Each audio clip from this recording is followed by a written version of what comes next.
네, 이렇게 빠지는 장 우리는 어떻게 견뎌야 될지 시장의 분위기 그리고 여러 가지 위기 대처법 이런 부분 알아보도록 하겠습니다. 송재경 디멘전 투자자문 대표 모셨습니다. 어서 오세요. 네, 안녕하세요. 네.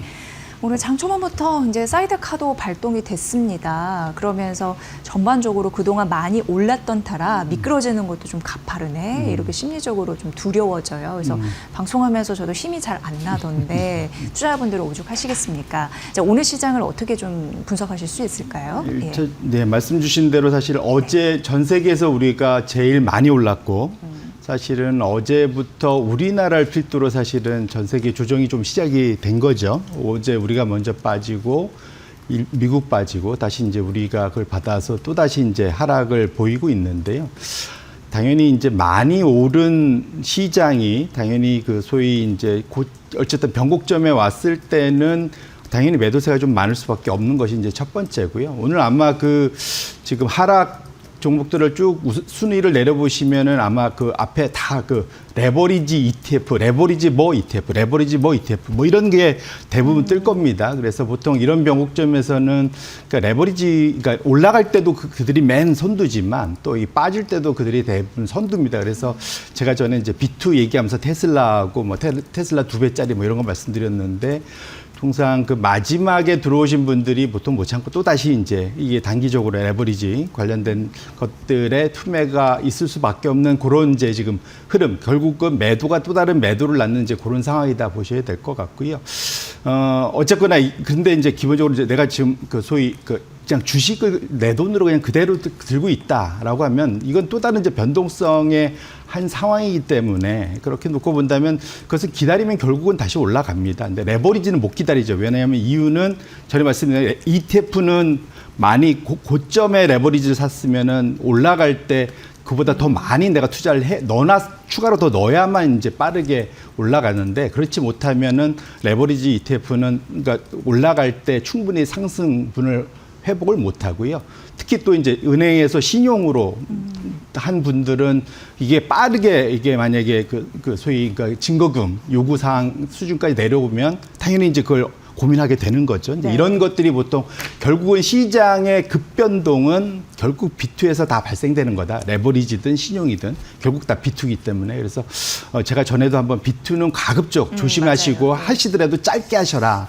말씀을 드렸는데요. 이제 그 사실은 이런 일들이 중간중간에 발생해서 그렇다라고 보셔야 될 것 같고요.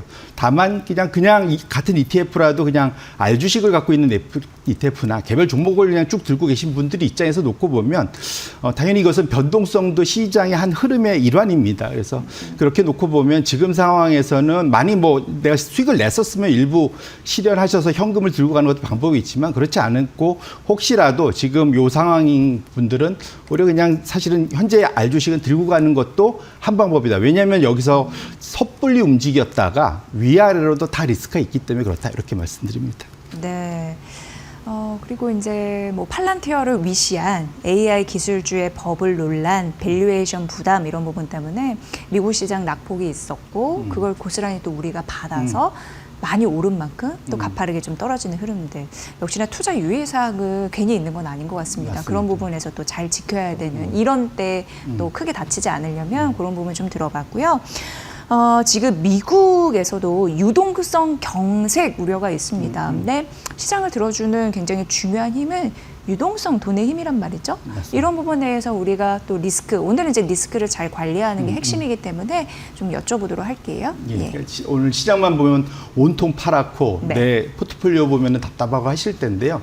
어쨌거나 뭘 보고 가야 될지 주가 차트만 보고 있어 보면 답답해서 간단히 볼 수 있는 게 21선 이런 기술적인 지표일 수밖에 없을 텐데 펀더멘탈리 왜 그러면 이렇게 시장에 변동이 왔느냐를 사실은 알아야 대응도 되고 기다릴 수도 있는 힘도 길러지고 이렇습니다. 네. 그래서 현재 이것은 우리가 뭔가를 잘못했느냐 물론 급등을 한 것이 일종의 기술적 과열. 그 얘기는 제가 한 달 전부터 계속 말씀드렸는데 기본적으로는 지금 미국발 단기 유동성이 말렸다. 한마디로 시장에 갑자기 돈이 좀 모자르기 시작했다. 이것 네. 자체가 투자자들의 위험 선호 심리를 위축시키고 있다라는 것이 어제 오늘 지금 전 세계적으로 주식시장을 빠르게 끌어내리는 원인이다 보셔야 될 것 같은데요. 제가 차트를 갖고 왔는데 되게 어려워 보이지만 제가 하나하나 한번 좀 쉽게 설명을 해보도록 네네. 하겠습니다. 첫 번째로 역레포라는, 그러니까 레포라는 걸 아셔야 되는데, 레포가 되게 어려워 보이는데 쉽게 보면 이렇습니다. 내가 레포. 레포, 그러니까 네가 리퍼체스 어그리먼트의 약자인데, 환매 조건부, 내가 담보를 너한테 맡기고 돈을 빌리는데 대신에 바로 내가 다음날 갚고 나는 그 담보 찾아올 거야. 이게 레포 대출입니다. 네. 근데 이것은 보통 연준한테 돈을 빌릴 때 내가 갖고 있는 미국 국채나 미국 그 소위 모기지 채권 같은 거를 맡기고 이제 돈을 빌려가거든요. 내가 이제 급전이 필요할 때 네네. 은행들이. 근데 거기 이제 맨 오른쪽에 있는 이제 레포 기구, 상설 레포 이렇게 보시면 좋을 것 같고, 역레포라는 건 뭐냐면 그 소위 거꾸로 연준이 시장에서 돈을 빌려가는 겁니다. 아, 연준이 시장에서. 연준이 네. 시장에서 돈을 빌려가는 겁니다. 뭔가 근데 주머니가 텅 비었을 때. 예, 그럴 근데 때요. 연준이 왜 그렇게 했냐? 생각해 보시면 코로나 때 어마어마한 무제한 양적 완화를 했습니다. 네. 그러니까 국채 사들이고 기업 채권 사들이고 모기 사들이고 어마어마하게 사들이니까 시장에 돈이 너무 과잉으로 넘칠 거잖아요.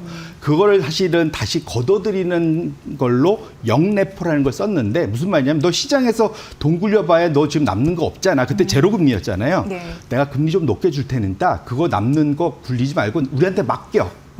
그래서 이제 연준이 빨아들이는 거군요. 그렇죠. 연준이 일단 자금을 확 풀었다가 네. 어느 정도 안정되고 나니까 역레포를 통해 가서 자금을 쭉 빨아들였습니다. 그게 최고치가 2.4조 달러까지 저 위에 있잖아요. 예. 2023년까지 이제 시장의 유동성을 쫙 빨아들였다가 그다음부터 서서히 경기가 살아나면 시장 유동성이 필요할 거잖아요. 슬슬 빼주는 겁니다. 그래서 역레포 잔액이 쭉 줄어들면서 유동성이 시장이 증가했는데 이것 때문에 주가도 올랐죠. 네. 근데 최근 들어서 이번 여름을 필두로 거의 이게 이제 소진 다 됐어요. 이제 더 이상 시장에 풀릴 현금이 없다. 그게 첫 번째고요. 하필이면 요맘때 이번 여름부터 미국 재무부가 나 내년에 돈 써야 될 게 많아. 그러면서 시장에 국채를 엄청 발행하면서 네. 이 3천억 달러 수준 됐던 것을 1조 달러까지 한 7천억 달러 시장에서 쫙 땡겨버린 거예요. 그러니까 그러니까 역레포에서 전에는 받아줬으면 되는데 역레포는 제로고 국채를 발행하면서 재무부가 돈을 땡겨가고 이러다 보니까 시장에 구멍구멍이 숭숭 나기 시작한 거죠. 그러다 보니까 10월 달 들어서 우측에 상설 레포기구에서 이게 급전이 필요한 지역은행이나 은행들이 슬금슬금 국채나 모기지 채권을 맡기고 연준한테 돈을 다시 빌려가기 시작한 거. 그것이 이제 맨 오른쪽 그래프거든요. 이것이 지난주 금요일에는 500억 달러까지 하루에 500억 달러까지 늘었고 어제는 한 200억 달러 언더로 좀 많이 내려왔습니다. 그래서 당분간 보셔야 될 것은 요 세 개의 차트가 샘플한 연은에 가보시면 체크해 보실 수가 있는데 아, 그래요? 이거 다 이거 공짜로 다 네, 체크하실 수가 네. 있습니다. 근데 어쨌든 이거 답답하시잖아요. 이거 어렵고 네. 제가 말은 쉽게 최선했지만 네. 듣고 돌아서면 까먹습니다. 그렇죠, 그렇죠. 네. 이것이 다 영향을 한 몸에 바로바로 받는 게 딱 하나 있습니다. 자산 뭐죠, 중에. 뭐죠? 네. 제가 전부터 말씀드렸지만 비트코인. 비트코인이요? 네. 그래서 10월 달 한 달 동안 제일 많이 빠졌던 게 저렇게 상설 레포에서 돈 많이 빌려가고 시장에서 돈 끌어가니까 비트코인 가격이 10% 이상 빠졌습니다. 네, 오늘도 이더리움이나 비트코인 같은 경우에는 그쵸. 폭격을 맞았는데 맞습니다. 저 이슈가 연결이 되는 거군요. 그렇죠. 왜냐하면 비트코인은 따로 이자가 생기고 이런 게 아니다 보니까 모든 거래를 할 때 레버리지를 붙여서 거래를 하거든요. 그러다 보니까 시장에서 돈 빌리가 어려워지면 당연히 비트코인 같은 암호화폐는 거래하기가 만만치가 않아진다. 예. 그런 측면에서는 당분간 보시려면 시장의 유동성이 좀 안정화되는지 혹시나 다시 풀리는지 이런 걸 보시려면 원래 이렇게 디테일하게 보실 필요도 있지만 그게 너무 어려우시면 당분간은 비트코인을 보시면서 시장의 유동성의 흐름도 보시고 투자자 심리도 같이 체크를 해주시면 좋을 것 같다 이렇게 말씀드립니다. 비트코인이 어떻게 보면 하나의 지표네요. 그동안 맞습니다. 많이 오른 데 따른 뭐 그렇게 얘기하기보다는 저기 전문적으로 연준에 대한 그리고 시장에 대한 유동성과 맞물려서 가기 때문에 맞습니다. 예, 뭐 역레포, 레포 이런 부분이 어렵다면 비트코인 한 지표로만 봐도 크게 벗어나진 않는다. 맞습니다. 굉장히 중요한 시장의 공부 네. 거리를 좀 던져주신 것 같고요. 지금 오늘 시장에서 환율이 굉장히 높아요. 1,449원 50전까지 올라가기도 했고 현재도 1,448원. 그리고 외국인이 코스피에서 1조 1,000억 원 넘게 팔아치우고 있고 코스닥도 4,600억 원 팔아치우고 있고 선물 시장도 매도입니다. 워낙 약세들. 근데 또 달러 인덱스가 100을 돌파했다는. 맞습니다. 네. 네. 이게 국적이죠 또. 어떻게 봐야 될까요? 1차적으로는 이번에 한미 협상도 잘 타결됐고 여러 가지로 이제는 이제 환율 강세만 남았었는데 이게 또 다시 이게 타이밍상 안 좋게 이게 이렇게 됐습니다. 근데 이건 일단 우리가 구분해야 될 거는 현재의 우리 원화 약세는 우리 내부에 뭔 이슈가 있어서 그런 게 아니고요.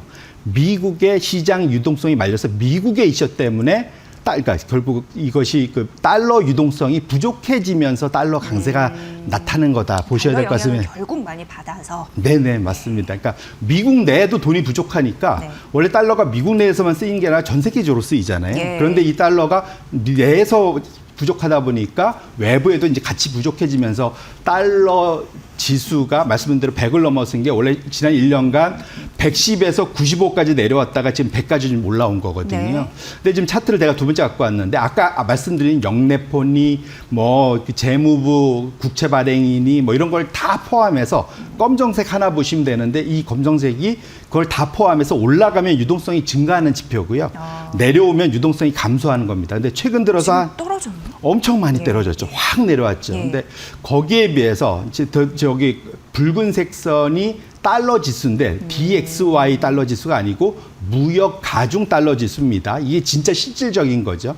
이것을 뒤집어 놨기 때문에 위로 올라가면 달러 약세, 내려오면 달러 강세입니다. 과거의 흐름과 똑같이 갔다면 이미 지금 사실은 달러 지수는 다시 엄청나게 강세로 갔어야 되는데 네. 생각보다는 좀 갇혀 있는 편이죠. 그런 측면에서는 아까 말씀드린 이거는 우리의 이슈라기보다는 좀 미국의 이슈라는 게 이제 첫 번째고 두 번째로는 달러를 계속 가져가야 돼라는 고민들이 미국 외에 다른 나라에 되게 많아요. 그러니까 상대적으로 달러를 엄청 땡기고 있지는 않는다. 그렇게 보셔야 될 것 같고 다만 혹시라도 여기에서 이런 지금 미국의 유동성 긴축이 조금 더 지속되면 그러면 어쩔 수 없이 달러가 좀 더 강세로 갈 수 있습니다. 워낙 약세 오고 그러면 어제 2조 달러 외국인들 팔았고 오늘 좀 1조 달러 파는데 그게 조금 더 연장될 가능성은 배제하지 못하겠다고 말씀드리는데 다만 이건 우리의 이슈가 아니기 때문에 미국 내에서 이것이 해결이 된다면 생각보다 이건 빨리 확 돌아설 수가 있어요. 예. 1차적으로 우리가 생각해 볼 수 있는 건 다음 주 말 정도면 이 장기화, 내일이면 이제 셧다운 이제 최장 기록을 갱신하는데 네. 이것이 다음 주 정도 되면은 일단락 될 수 있다라는 기대가 첫 번째 하나 있습니다. 예. 두 번째로는 연준이 12월 1일자로 지금 QT를 종료하기로 했는데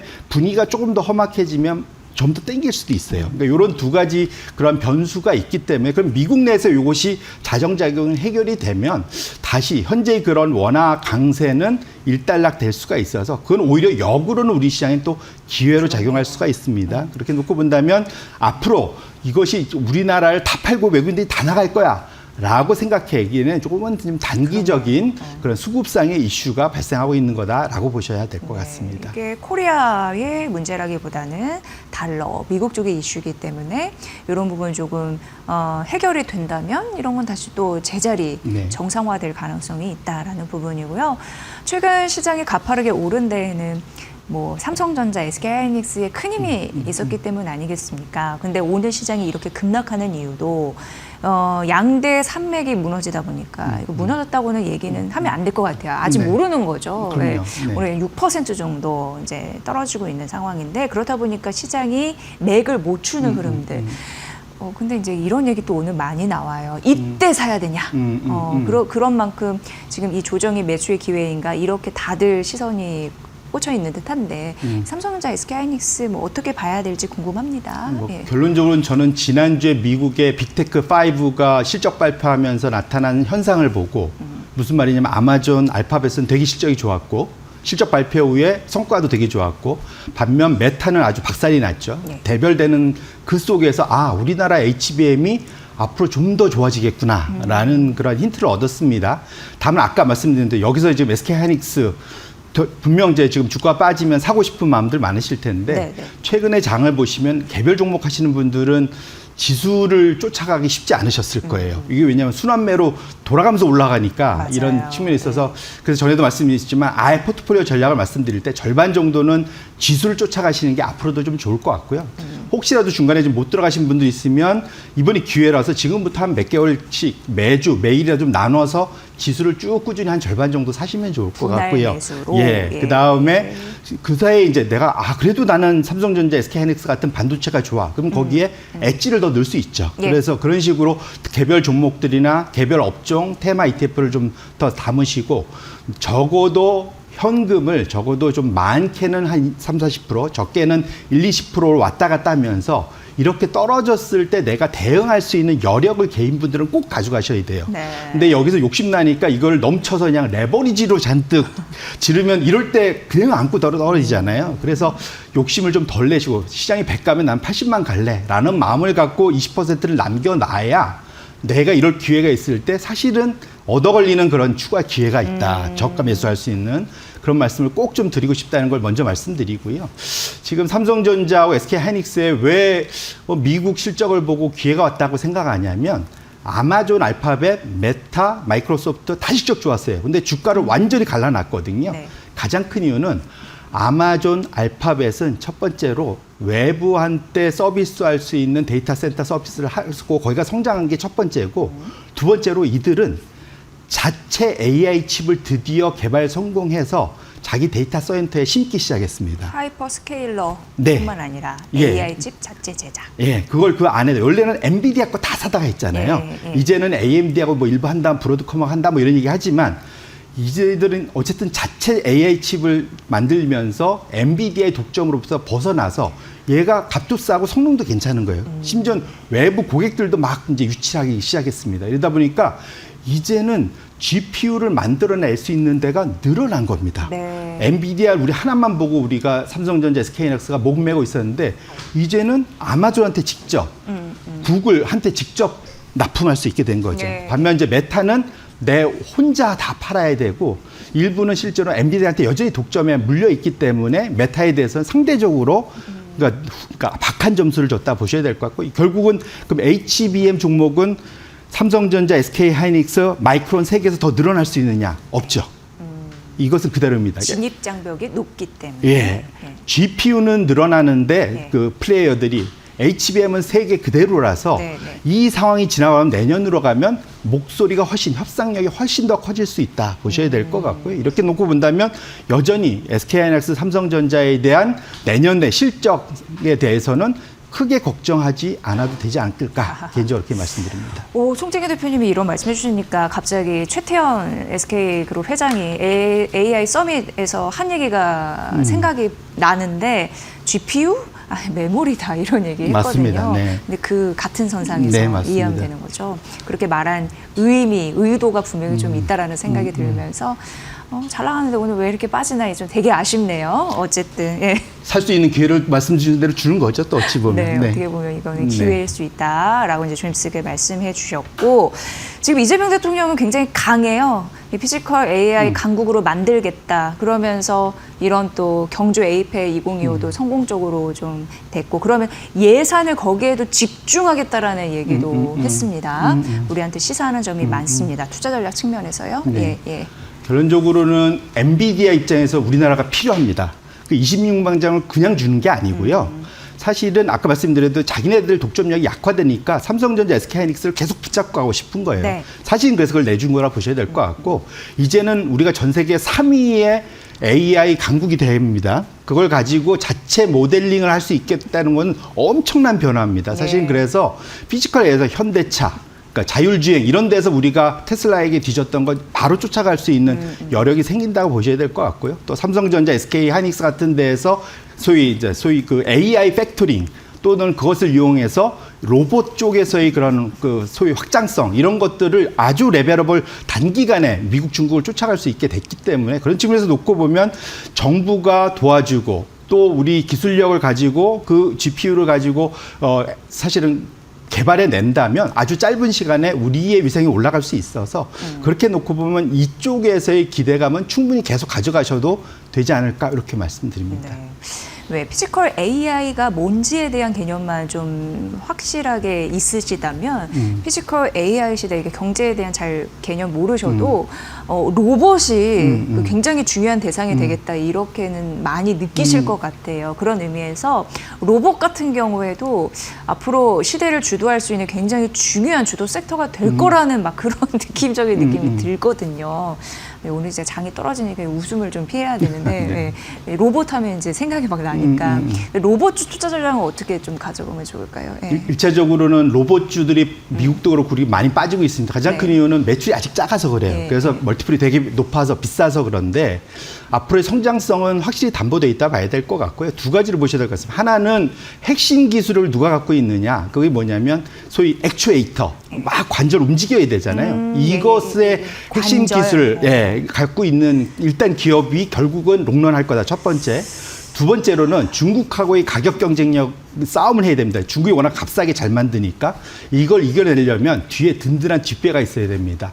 결국은 대기업들이 투자하고 할 그러한 사실은 로봇 관련주들이 이 장기적인 싸움에서 살아남을 가능성이 매우 높다는 측면에서 그 두 가지의 조합을 가지고 종목을 골라내시면 오히려 이렇게 하락할 때 상당히 장기 성장성을 조금 더 값싸게 살 수 있는 기회로 활용할 수 있지 않을까 이렇게 말씀드립니다. 그래서 떨어지는 게 뭐 싫긴 하지만 이럴 때 내가 전략자산에 투자할 때 비중 확대를 고려할 수 있는 절호의 또 찬스가 될 수 있기 때문에 맞습니다.